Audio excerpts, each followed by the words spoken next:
Hey everybody, so we have patch 13.14 Hotfix. We have changes to Naafiri, nerfing her across everything, as well as some changes for the Arena, the new game mode going in for this weekend. So I'm going to try to go over the developer thoughts on both those things, because it's just a hotfix. There's not too many things here, but there are quite some for the Arena. If you're only interested in the Arena, just skip ahead. I'm going to go over the Naafiri things right now. Basically, Naafiri is out, and we like the general shape of how she's trending for MMR skew, itemization, and strength weakness profile, but her numbers are too high. She's currently pulling 54% win rate in mid to average MMR, and 50% in high. We expect both these rates to increase, so we're doing some quick nerfs to get her in a good spot. Now, explain that new champions typically have like 45%, maybe 47% tops win rate. Any champion that comes in at like 47, 48, even 49% win rate tends to actually trend very, very quickly towards being overpowered. Even the more simplistic champions like Set, as people learn their trading, as people learn to actually play them properly. I think Set was like 48, 49% win rate, and he got nerfed, a couple times. He kept getting nerfed, and the thing was, each time he got nerfed, his win rate would trend back to 50% as people actually learned how to play him. Naafiri being 54% means that she is quite overpowered. So the developers have posted up some notes here saying this is what we're going to do to try to balance her down. So Naafiri lost 5 movement speed. The damage to minions on her Q went from 70% to 60%, trying to target her ability to clear mid lane, obviously. The base damage on her Q went from 30 to 170 to 30 to 150. It's a 20 damage drop on the maximum rank. Her E, the damage went from 35 to 115 to 35 to 95. That's a drop of 20 with 10% less AD. The explosion damage on her E as well went from 65 to 225 to 65 to 205, another 20 damage drop, and then the AD version went from 100 to 90%, so another 10% drop. We're going to hit her supercharge mid-game a bit. So our Naafiri's AD boost and her ultimate went from 10 to 30 to 5 to 25, with from 15 to 25% to 8 to 24%. So basically, Naafiri is going to be weaker in a lot of regards. Will this be enough to balance her? Probably not. I'll be blunt, probably not. Why am I not that upset about it? She seems to mostly be broken at the lower ranks. She's still probably clearly overpowered at the high ranks, but it's not that big a deal. There's so much stuff that's broken right now that, ooh, a low skill assassin is overpowered. Like, okay, yeah, I mean, sure, we got Kindred, we got all this stuff, so it's not really that big a deal. But I just wanted to go through and read through their thoughts on this because I figured that was good. As for the arena changes, hello to all the arena players now that we're live. Thanks for playing. We got a micropatch going in. This won't solve everything, but we're looking to hit the biggest offenders here and help some struggling classes champions. Additional context on approach and threat. So here we have for individual champion nerfs, we're hitting high performing champions and a high frustration outlier, Shaco. Shaco didn't appear to be like really overpowered. He seemed to be overpowered, but not by that much. At least, I mean, I haven't looked at but that's my general feeling on it. Some team comps couldn't really deal with him, but overall, I would say his biggest thing was that people are very frustrated with him. Now, if a champion is ruining the game mode for everyone, they probably just shouldn't be viable because you should care more about the 115. I think there's like 160 champions in the game. They should care more about the 159 players of other champions than to care about the one champion who's making everyone else's day miserable. Shaco's strategy of spamming down a bunch of traps, running onto plants, using the plants to get more traps, putting more traps down to zone out for more plants to get traps. It was very frustrating, very little counterplay, and with how much time he spent in stealth, overall, I would say it was miserable. The other champions are also unfun, but those champions tend to be unfun because they're overpowered. Yeah. There are several Rageblade users dominating, whereas marksmen building crit are generally struggling. We're tagging Rageblade and raising the global crit modifier with Arena to look to balance this out. Artillery mages and assassins are struggling currently. We'll look to get them some more help in 13.15, but for now buffing up 2 of the weakest mages, Zoe and Lux, and dashing, which is meant to be a high roll for assassins, but isn't quite getting there. Whereas some other things are rated for 13.15, such as strong bruisers like Jax and Mundo, Rageblade follow-up, and the power of marksman plus enchanter pairings at high skill levels. We'll be monitoring all this over the weekend before locking in our larger blah blah blah blah. Basically, I'm playing devil's advocate for them here. It appears that Mundo and Jax are doing too good, maybe at the low ranks. At the high ranks, those champions are basically not even played. At the high ranks, it's basically range champion spam. Unfortunately, the arena devs, and this is just my thoughts here, if anyone from the arena teams are listening to me, they're running into the same issue that the Summoners Rift team has. I'm going to be blunt with you, okay? I'm going to be very blunt with you. Regular people do not understand how to play mages, and they do not understand how to play AD carries. They can generally understand how to play something like Mundo, run up and hit stuff, throw cleaver. They can generally understand how to play things like Jax for the most part, though Jax's performance does tend to go up with the ranks because he's a little bit special, I'll call it. So like Jax, leap forward, hit people, right? Like those things make sense, they're easy to do. But things like use abilities or zone, or maybe use some abilities but not all of them because you need to save this one, or auto attack kiting, stuff like that tends to be more complicated for your average player. I would highly recommend that you do not balance the game towards these people, because you will very quickly end up, if anyone's been watching me, you will very quickly end up in a meta where it is 90% range champions and some melee supporting them. At the high ranks right now, there are a few melee champions who are still viable. The problem is, I'm pretty sure basically all of them are only viable because they're some sort of tank, enchanter, something like that, or they're using a lethality build. Lethality items are currently massively overtuned to try to make AD assassins good, but the hilarious side effect is it's just being used on like Yorick, Aatrox, stuff like that. It's just being used on them to do one-shot funny combos. And, they're not overpowered, but that's basically their only way to be played. Bruiser items are colossally nerfed into the ground. I don't see basically anyone build Bruiser right now. I don't really see any Bruisers at all. My current rank, I think I have this right here. I was reading some, I'm like rank 19, which isn't, I'm not like bragging about that. I'm just saying I've played this game a lot. Okay.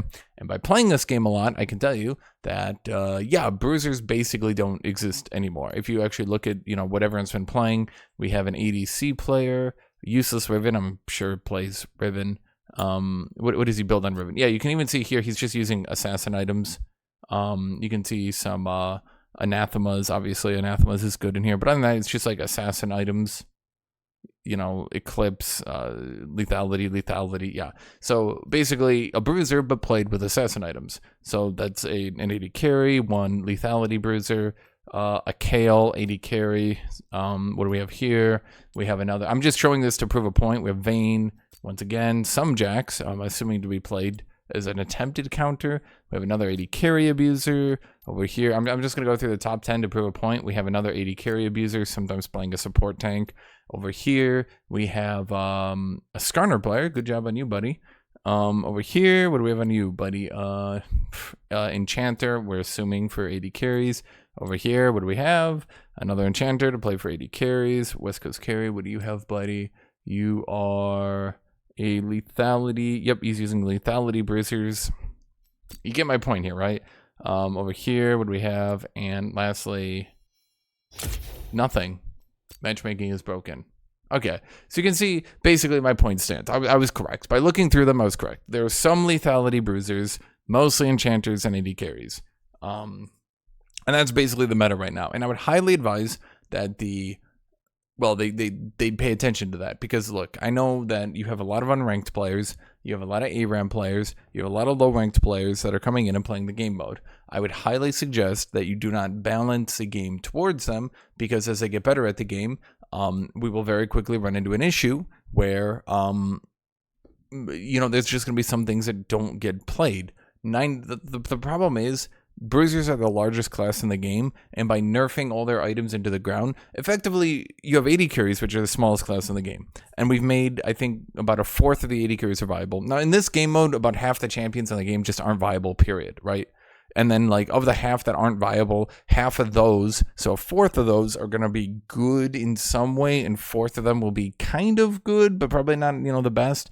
So do you understand what I'm trying to say? When so many AD carries are good versus there's a couple bruisers that can be played lethality, we're talking about like the 10% of AD carries, great, we've made them viable, but the 30% of champions that are bruisers, juggernauts, etc., they're not viable. And right now, to be blunt, basically all juggernauts are not viable. Ilawi got nerfed here, but once again, I'm talking, this is probably just done for low rank. Ilawi was not even an issue at the high ranks. I definitely think she was probably frustrating and annoying, but not even an issue. So what were the changes that they did? Zoe and Lux got an AP ratio buff. I'm going to be honest, it doesn't matter. To be blunt, AD carries just completely obliterate artillery mages right now. It's just not even close. If you play an enchanter with an AD carry or something like that, something like Kaisa will just jump on them and they're just dead in 2 seconds, if even 2 seconds. Currently, from what I've seen, AD carries are late game in Arena, they're about capable of pulling out 3,000 DPS. I think that's actually about a fair number. Due to augments, due to things like Rage Blade, 3,000 DPS is about a fair number. While that sounds completely absurd, I assure you it's actually probably about right. Now you can use things like Anathemas, you can use things like Shrink Ray, Courage of the Colossus, all that stuff to tank up, generate shields, etc., etc. So like you can sort of kind of maybe like if you high roll on tanks and stuff, you can sort of tank them. But at the end of the day, the thing is no, like Kayle, Kai'Sa, Kog'Maw, you can't tank them, and you can't exist against them. If they auto attack you, you have about a second and a half, and then you'll just be dead from full. A Vayne tumbles forward, if she ultimates and then tumbles forward, and you don't correctly guess where she tumbled, she will probably kill you in about 1 second. So with that said, the problem is that these AD carries using these augments, using these giga buffs are kind of, and this is just my opinion here, before I get to these changes, my opinion, buffing Lux and Zoe, like it's good, maybe it's like an idea, I agree, it's like a thing, but the problem is I think in a certain way you have to like accept that there's just going to be some champions that aren't going to translate well. Like Lux and Zoe, I know they're popular champions, but to be blunt, I just don't think they're going to translate well into this game mode. Zoe can't, bully people out of the game. Zoe's whole thing is like, level 1 to 5, she's just such a huge lane bully. She can just literally run up and just outtrade basically everyone for free. You can't really, that doesn't translate well into this game mode. Trying to get picks with the orb, once again, that doesn't really try to translate into this game mode. Do you get it? If you go to last round and I'm up against hypothetically a Lux and I go QSS and I just barrel through her route, or if I have 900 movement speed because I've gotten any of the augments that can do that, there's not much that a Lux and Zoe can do unless you just straight up make it so they can one-shot you without hitting any abilities. My point here is that while I know you are looking into artillery mages, I think that and you can say I'm being biased here, but I think that the main thing that we should be looking at is making sure bruiser items aren't over nerfed and they're viable, because there are basically no viable bruisers right now in the meta. Once you get to high ranks, it's not like exploitive. A lot of people thought the meta was going to be like exploitive, like it's going to be infinite stun double tank. You're going to do double tank and infinite stun people. That'll be the meta. That's not the meta. I assure you that's not the meta. The meta is the most boring thing possible. The most boring thing, period. It is you take a range character and you buff them with a second character, and the range character does such outrageous damage that they kill everyone. That's the meta. It's not exciting. It's not like you're not abusing any augments. You're not doing anything clever. You're not doing anything funny. It's literally just you take an AD carry, you put Rage Blade on them, and you kill everyone to death. So there are nerfs to Annie. Annie was quite extremely overpowered. Tibbers lasted way too long, and you can start prepping up to get a second Tibbers while Tibbers was alive. I don't know why the ability was coded like that, because you can't do that with Yorickle, but it was coded like that. So basically, Annie summons down Tibbers, starts getting plants. Like she'll run up and like try to burst someone. If she doesn't kill them, she just like runs away, summons down another Tibbers. She uses plants, gets to another Tibbers. Basically, Tibbers was just massively overpowered. And I do agree, the initial damage drop, the Tibbers attack AP ratio, the Tibbers AD, and the Tibbers aura damage all being dropped is a good thing. I think this makes Annie a lot more fair to fight, because right now, like the way it used to be is she would just, if Tibbers just chased you around, you would lose way too much health trying to fight back against it, which led to many champions kind of being in a no-win situation. Because if you don't fight back against Tibbers, you'll take too much damage and die. If you try to fight back against Tibbers, you'll take too much damage, and maybe you won't die now, but then you'll take too much damage and be too low life, and then you just die to Annie later.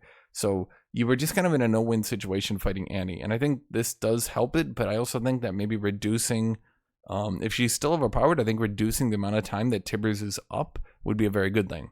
As for Heimerdinger, more turret-based damage drops from 6 to 18 to 4 to 12, so our base damage dropped again from 70 to 100 to 50 to 80, and then he just gets another minus 5% damage dealt modifier on him.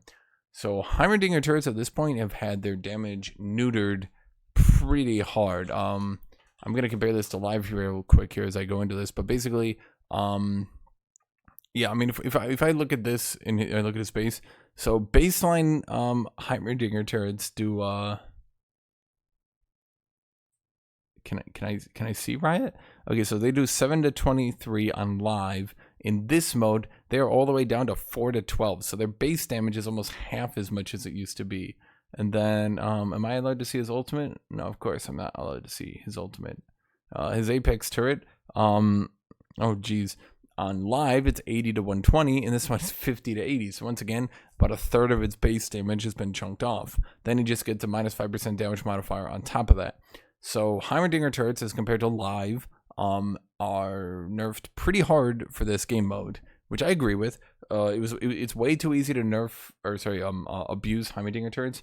Personally, I think what you could maybe do is restrict him to 1 or even 2 turrets, and then give him some of his turret damage back, or make his turret not stock inventory. Because right now what you do is you put down 3 turrets, and then you start killing plants to get another turret down. And then by the time they even kill 1 or 2 turrets, you've got 2 back to put down. And I'm not saying it's unbeatable, but yeah, it's pretty goddamn hard to counter, especially as a melee champion. There's basically nothing you can do about it. Ranged champions can try to peel back on him and, like, you know, slowly whittle him back and push him back, etc., etc. They can. I'm not saying it's possible, but they at least have a choice of doing that. Melee champions don't have the choice of doing that. So I think restricting his turrets so he could only keep 1 charge at a time, which would also nerf the amount of turrets that he gets back from plants, would be a good way to nerf him. As for Alawi, I don't agree with these nerfs. I think she was very frustrating to fight and not really fun to fight. The only thing I would say is Alawi was basically a hardcore anti-melee pick. She didn't really do anything against ranged champions for obvious reasons. There's nothing Alawi can really do, even if she puts anathemas on an 80 carry. So Kai'Sa goes from killing her in 2-3 seconds to 4 or 5 seconds at tops. Like, that's not enough. Like, Alawi can't deal with that, right? Like, she can't get back. She misses her E, Kai'Sa ults in, she's dead in 3 seconds, right? Like, there's not much Alawi can do about that, right? So her damage taken went up. Her Q damage amp, that's the amount of damage she would amp her tentacles by. So her Q would add 10 to 30% damage to tentacles. Now it adds 5 to 25%. Then the amount of missing healing she gets on each tentacle hit went from 4.5 to 3.5. So Ilawi got nerfed here pretty bad. I'm not saying I disagree with it, because she was basically only an anti-melee team pick. She never won. She just sort of took the melee teams out of the game. But she was definitely beatable. Even for melee teams, if you were good, she was beatable. Kill got nerfed to minus 10% damage dealt. Okay, I can actually explain why Kill is so broken, right? The problem is, when you give this weird, quirky, random buff to every single ranged champion gets 20 movement speed, 20% attack speed, 20 ability haste. That needs to go. That needs to be outright removed completely and entirely. The reason so many of these ranged characters are broken is because you have so many ranged characters that are faster than melee characters on that game mode. That means there's basically no counterplay to melee. Kale starts level 3, then the level 4 fights, she is melee, but then level 6, she gets ranged, which then buffs her with more stats. And you have characters like Kai'Sa and Vayne literally being faster than melee. The problem is, I understand that was like a global buff to try to like get the game mode, you know, fit for live. Just like, okay, let's just buff every ranged champion and then we'll nerf the outliers down, right? Like, I understand that, but fundamentally, it's too big of a buff. It does too much. Like for example, it screws with some balance like Caitlyn. Okay, so Caitlyn gets 20 ability haste. Now her 90 caliber net is on a lower cooldown. So a lot of abilities that could trade with Caitlyn, and you could make her use 90 caliber net to avoid them, then go back in before she got it back. Well, now she can get it back quicker. And that goes for Kale, that goes for all these ranged champions. So many of these ranged champions like Heimerdinger, they're abusing this buff you gave to ranged champions, and I'm going to say you did it haphazardly. You haphazardly gave this buff to ranged champions, trying to do a catch-all buff, and we're getting to issues like Kale. So now Kale is minus 10% damage dealt. She also has some buffs from the previous patches we've seen. Basically, Kale got a straight 10% damage nerf. Is it enough? It stops her... It does stop her for the most part. I still do think a lot of Kale teams will win if she gets to late game, particularly with Rageblade and these giga overbuffs that range characters have. She can basically still obliterate people in 2-3 seconds. Like, I'm not joking when I say these characters, Kai'Sa, Kale, they're doing like 3,000 DPS. Kale's probably up there. In all honesty, at this point, Kale might be at 4,000 DPS.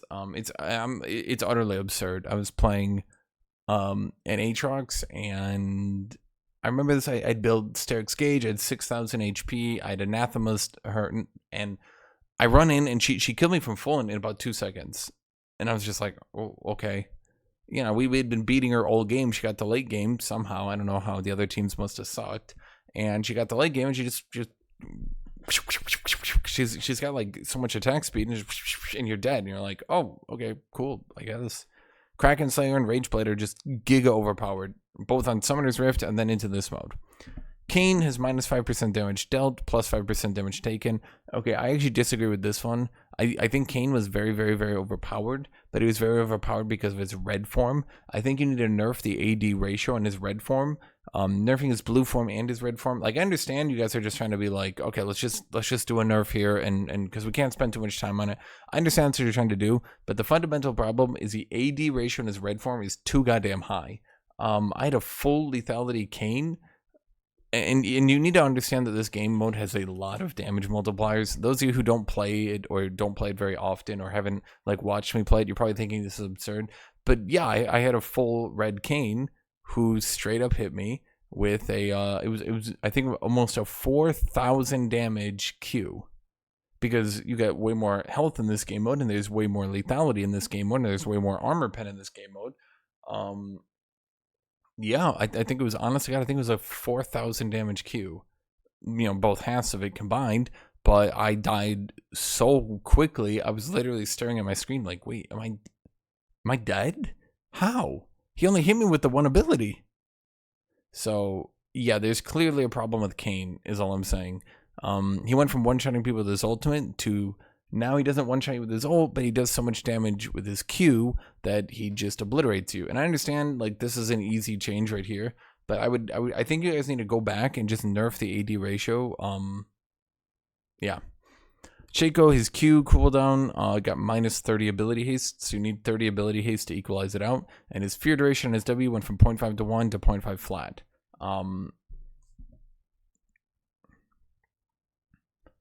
I think part of the problem is there's not much Shaco can do other than be a bitch in this game mode. No offense to Shaco players. Literally all he can do is be a bitch. So if you want me to be blunt, I don't mind the death of Shaco. Sorry, Shaco players. I don't really care that much. Okay, so Taric passive damage went from 25 to 93 to 12.5 to 46.5. So basically, half his base damage on his passive went down. Then it went from a 15% armor ratio to a 10% armor ratio. Then the amount of bonus armor he gets from his W went from 10 to 14% to 5 to 7%. Does this kill Taric? Yeah, this probably balances Taric out and kills him. Half his armor bonus is gone, and his passive has lost a shitload of damage. They should hopefully go through and balance him. System buffs, crit damage went from 1.95 to 1.9. I also disagree with this immensely.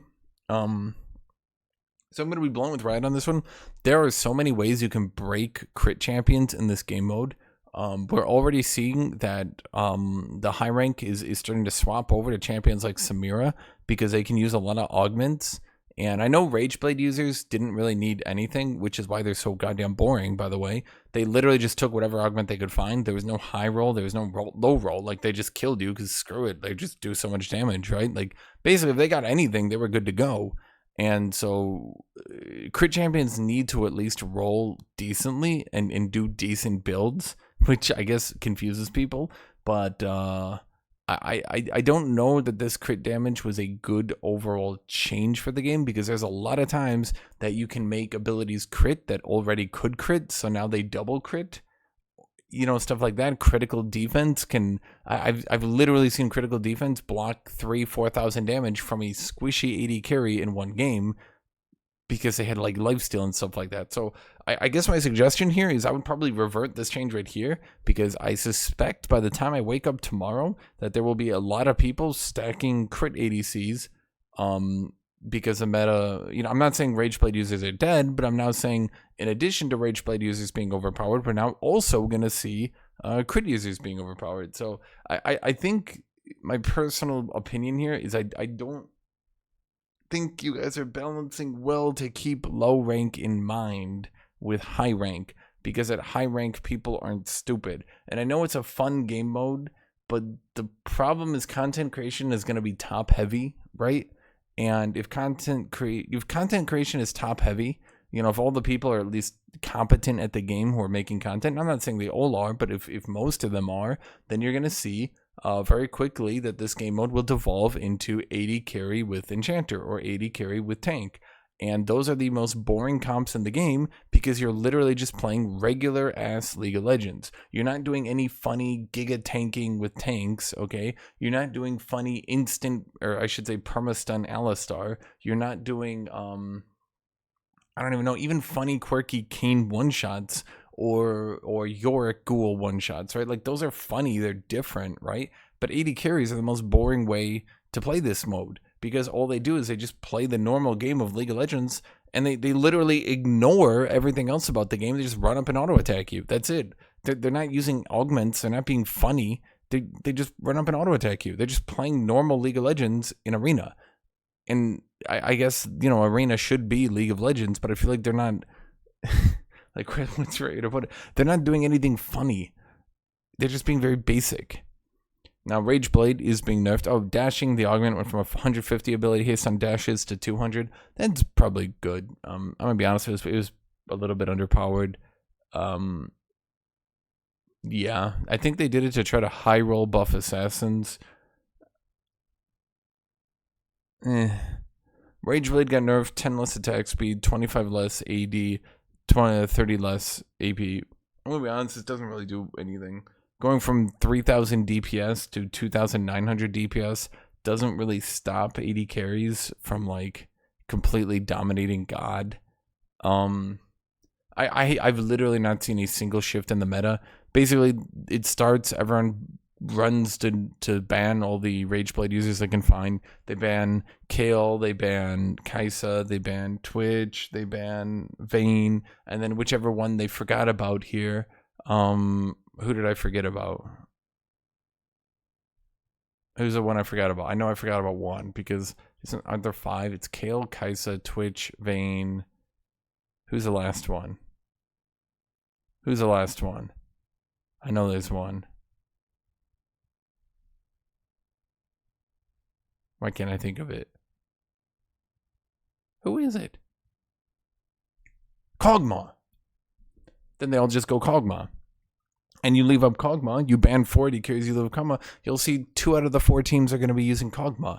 And the 5th one will be some other quirky range carry team. So all I'm saying is the high-ranking meta is basically solved, so to speak.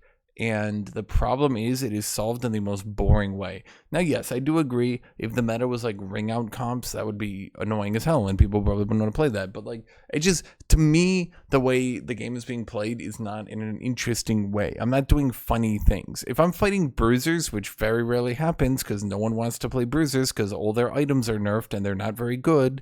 But if I am fighting bruisers, I'm fighting lethality bruisers, and I promise you it's still more fun to fight lethality bruisers because there's like spacing and there's like trading going back and on, right? You're still playing around plants and stuff. I'm not going to go too much into why range champions are dominating so hard, but I can just tell you it's way more interesting and enjoyable to fight against bruisers who are trying to do quirky, wacky things with augments.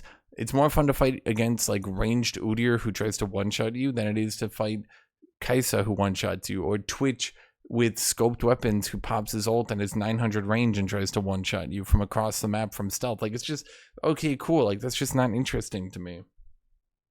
So that's all the changes coming out. That's my thoughts on them. Hope you'll enjoy this video, everybody. This is just a hotfix. I know this dragged on for a lot, but let me promise you, I will continue to do this. You cannot stop me. So thank you for watching here. Thank you all for being here. Thank you, everybody. I hope you all have a great rest of your day.